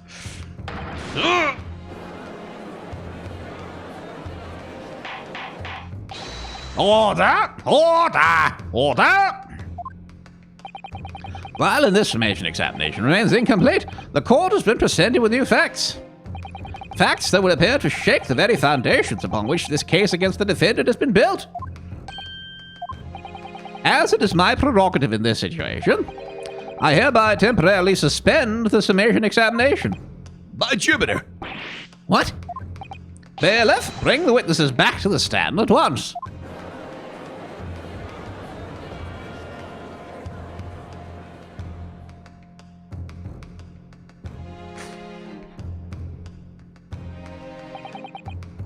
Witnesses. Governor! We're listening to proceedings while the defense carried out their summation examination. We wish, Governor, we wish. Perhaps we can dispense with the tedious preamble. Simply answer this one question. A third bullet has been identified at the scene of the crime. What do you make of that? Make of it, Gov. I don't make nothing if I can help it. Is it one of yours? Go blimey, Gov, go blimey, not a chance. In that case, did you have an accomplice? What? Never. The Skulkin brothers work alone. It's just the 2 of us, it's a trademark. How soon we forget poor Sulky.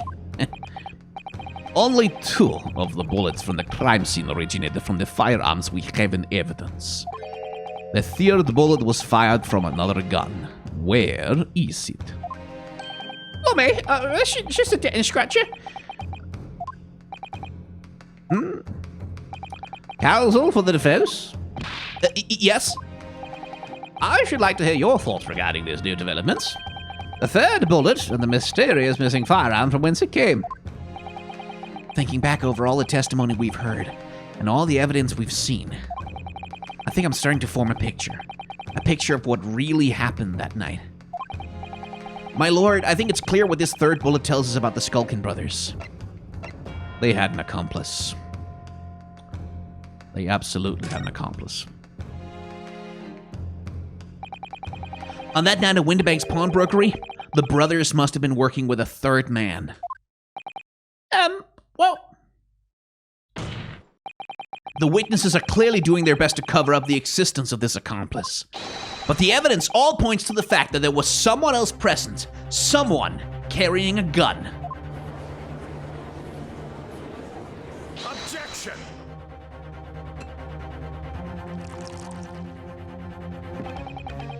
An accomplice, you say? Pigs will. These protracted proceedings have already forced us to endure 2 summation examinations.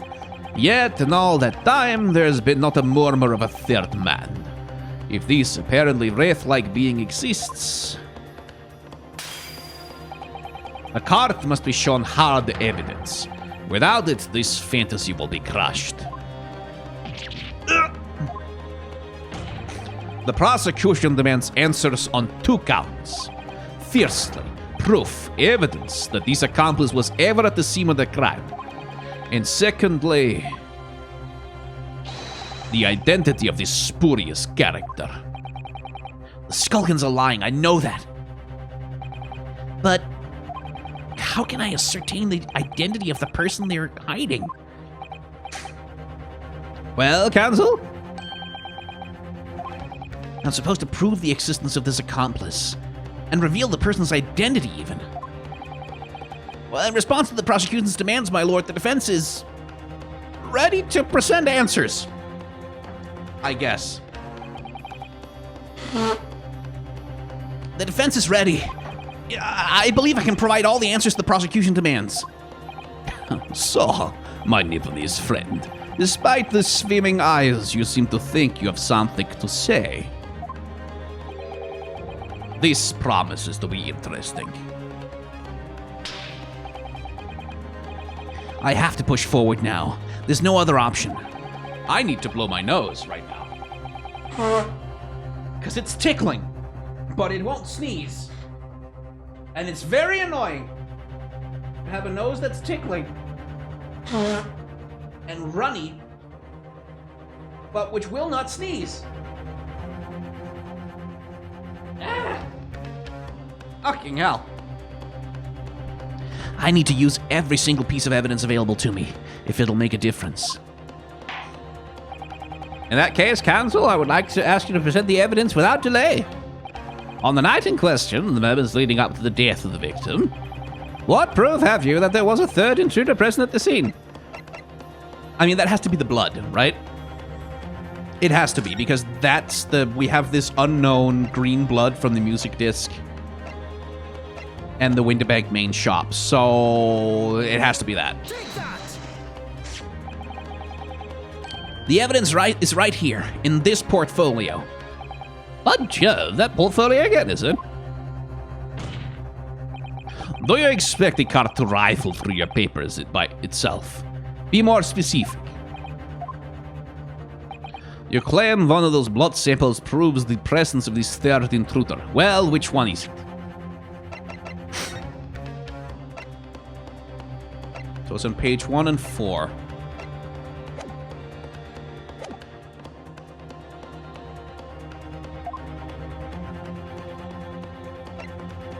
Take that! What am I looking at here? There appears to be some green paint or such like around the bullet hole in the middle of the calendar. That's a bloodstain, my lord. A bloodstain? Green blood, curious even for you. Is the card to understand that the intruder was some unhuman creature? It's something developed by Mr. Herlock Sholmes. By the great detective? New invention, stop. Not yet appeared in stories, stop. It's this, you see. It doesn't have a name yet, though. This fogger sprays a chemical that reacts with the different elements in people's blood to change its color. Different elements of people's blood? Yes, everyone's blood is slightly different, you see, because it's made up of different elements. So by seeing what color it changes to, you can tell in a flash whose blood it is.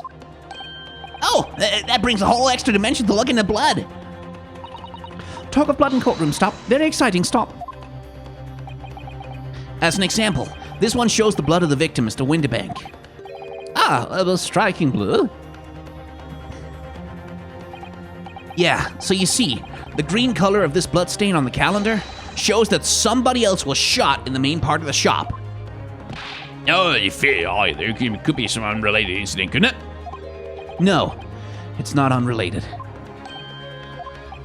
The date showing on the calendar is the date on which Mr. Winterbank was killed. By golly! Therefore, we can assume that whoever was shot on the same day. Well, then whose blood is it? Well, the Skulkin brothers in the stand don't appear to be suffering from any gunshot injuries. Which means it must be the blood of somebody else. The third intruder, in fact. Objection! Whose identity the court is still waiting to hear. You can't delay this any longer, my learned friend.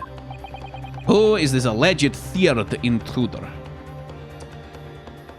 I mean, this guy's definitely the villain. Eggert Benedict.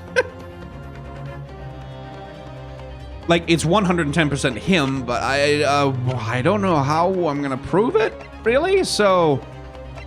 this had better work. Take that! Stop tickling. Ah.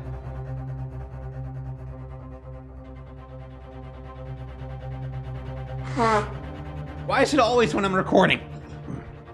The man's name Is Eggert Benedict. Eggert Benedict? What on earth are you talking about, counsel? He paid a visit to Winterbank's pawnbrokery on the afternoon before the incident took place. When the accused attempted to deceive the pawnbroker into releasing this article into her possession. That's right. The man identified by the defense, Mr. Eggert Benedict, then attempted to take the article from the defendant by force.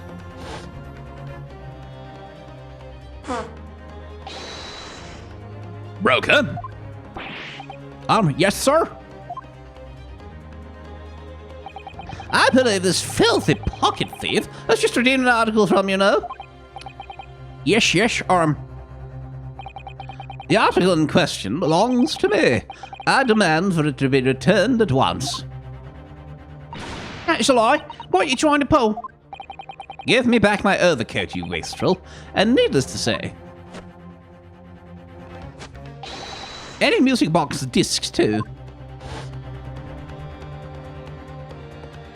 I want an omelet now. Inspector Gregson was there at the time and can attest to what happened. In the end, it was the inspector himself who took the disc. Can you corroborate this account, Inspector? Yes, my lord. It's more or less what happened. And in the interest of being thorough, I asked Winterbank for a print showing the fellow. Taken from one of his red-hand recorder evidences. Yes, that's him talking to Winterbank that morning. And you claim this man is the brother's accomplice? Well, Mr. Skulkin, Never seen the geezer before in my life. On my life, Goff. On my life, never seen him. Well, somewhat unsurprisingly, it appears our witnesses disagree with the assertion.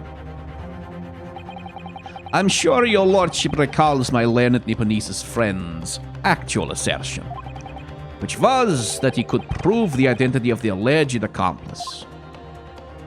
yes, and I can. Then show us the evidence. I agree. We must see proof that clean-cut gentleman in the photograph is the filthy criminal you say he is. Oh, nose, stop it. Why now? Why? This is the last piece of evidence. I've had a feeling that something has been missing in this trial from the very start. But now, I'm gonna drag it kicking and screaming into the courtroom. Are you ready to present your answer to the court then, counsel? Yes, my lord. The defense will present the evidence now. Proof that the man pictured in this photographic print was in fact the person struck by the third bullet. Take that!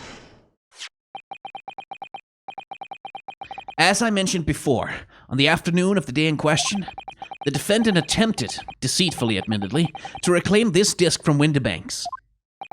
Which is then when the aforementioned Eggert Benedict appeared on the scene, I believe. This man then attempted to purloin the article from the defendant's possession, no? That's correct, my lord. I myself was present at that time. It was following this that a minor incident occurred.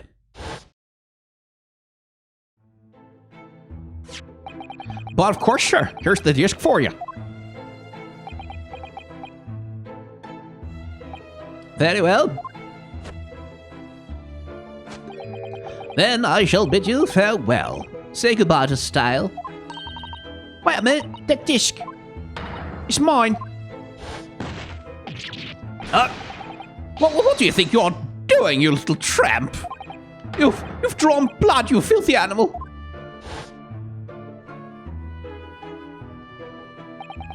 Being a music box disc, it has countless small but sharp metal protrusions over its surface. Those protrusions caused Mr. Benedict's finger to bleed, and the resulting smear of blood is still visible in the disc now. Goodness, a blood stain, is it? My assistant and I have just analyzed the bloodstain here in this very courtroom.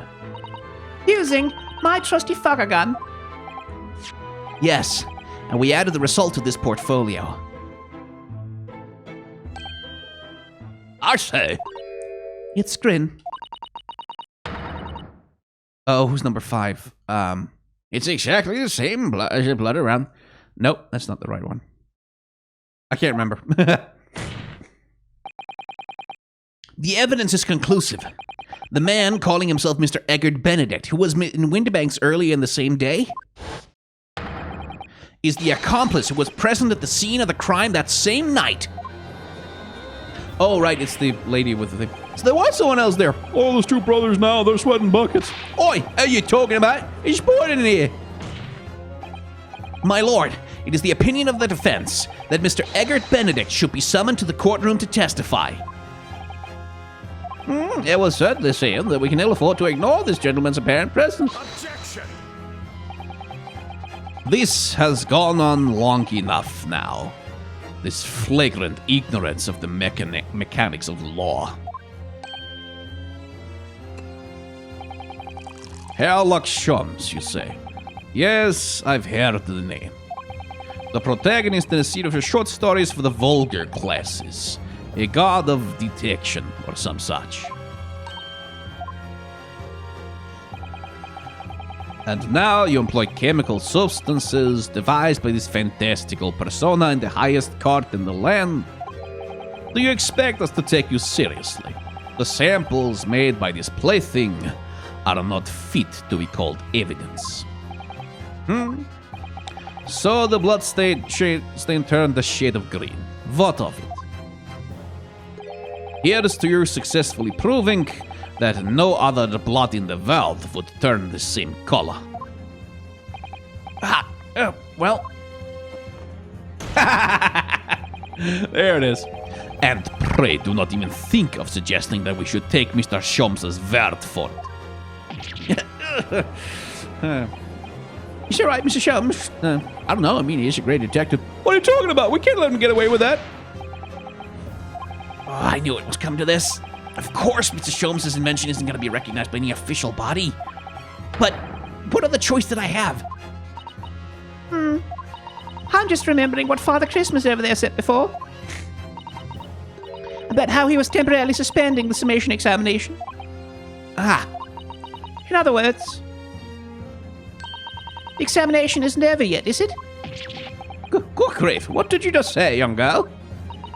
And, in a summation examination, the decision as to whether or not the trial continues is in the hands of the 6 jurors, isn't it?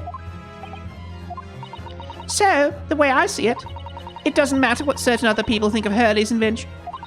At least, not for now. yes! Oh, she's right. Young lady, you're quite the devious man. It really just comes down to one thing. Whether these ladies and gentlemen of the jury are convinced by what you say, Runo. Is that about right, would you say? Or did I misunderstand something?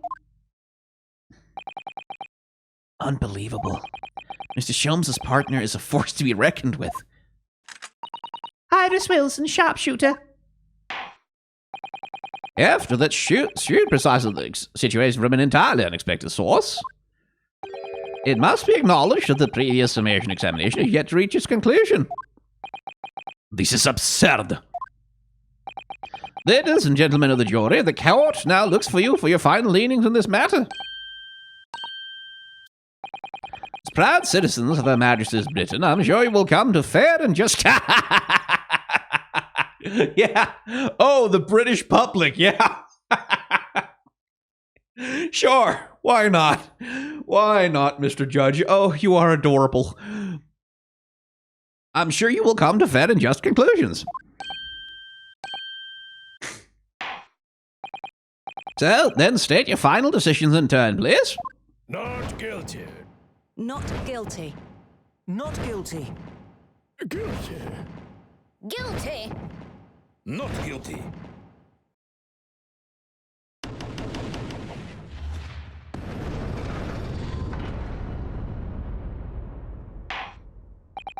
Two called guilty and four called not guilty. Such is the outcome of the submission examination. Objection. My lord, with all due respect, this is an outrage. The prosecution refuses to accept this decision. On what grounds? If these jurors are persuaded by some half-baked concoction devised by a pretender to real police work, then they are too ignorant to be trusted with the judgment of anyone's guilt. I'm sorry, Lord Van Zix, but the outcome of the summation examination cannot be ignored. This trial will continue.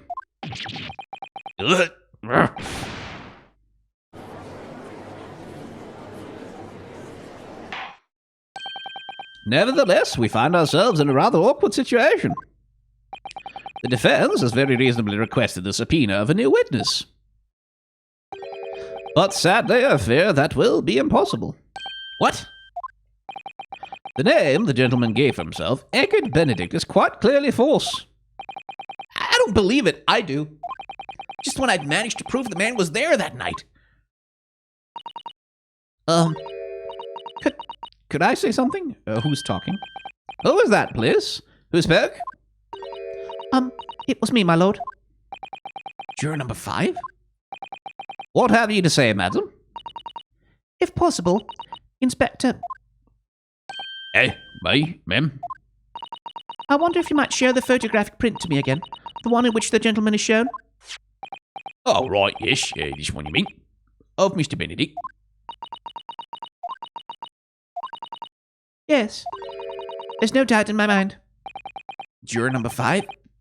You don't mean to say... You know this man? Yes, I know him. What? No. Good gracious!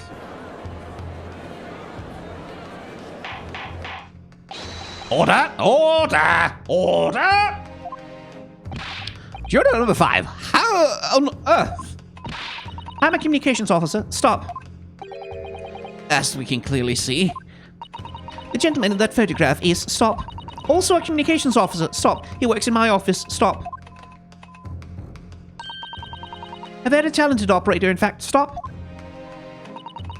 He should be in the communications station now. Stop. Tapping away on the telegraph. Stop. This doesn't seem right somehow. I can't put my finger on why, but it doesn't feel right. I suppose we all imagined that the accomplice would be some sort of hardened criminal. It's a bit unexpected to find out he has a respectable job by day, whatever he gets up to at night. Oh, no, yeah, I mean, people with respectable jobs have never done crimes. Like, that's not really a thing that usually happens. Like, hedge fund managers and, like, bankers, oh, Lord, like, the most upstanding people on Earth. They would never cause massive international financial crises that throw hundreds of thousands of people into poverty and homelessness. They don't do those things just to enrich themselves. Nah. It's not, nah, this is like only poor people commit crime. Haven't you been listening? It is true, though, that they don't go to jail for doing it. Even though they really should. Well, no, I don't believe in the carceral state, but I would make an exception. Yeah, I suppose that's it. I suppose that's why I felt something was wrong. If the gentleman is at London's communication station, we should be able to subpoena him within the hour. Lord Van Zix, if you please. Yes, my lord. Make the necessary arrangements with all haste. As your lordship bids. The court will recess for 1 hour. When the new witnesses arrive, we shall reconvene to hear the gentleman's testimony. Inspector Gregson? Yes, my lord. I should like to hear from you specifically about the events at the pawnbrokery and the day in question. Come to my chambers during the recess. Yes, sir, my lord. Very well then, court is adjourned until 1:40 p.m.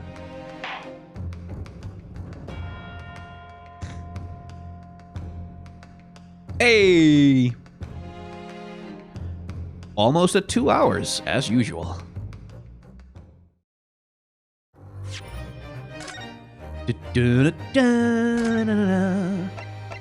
Let's just override that one.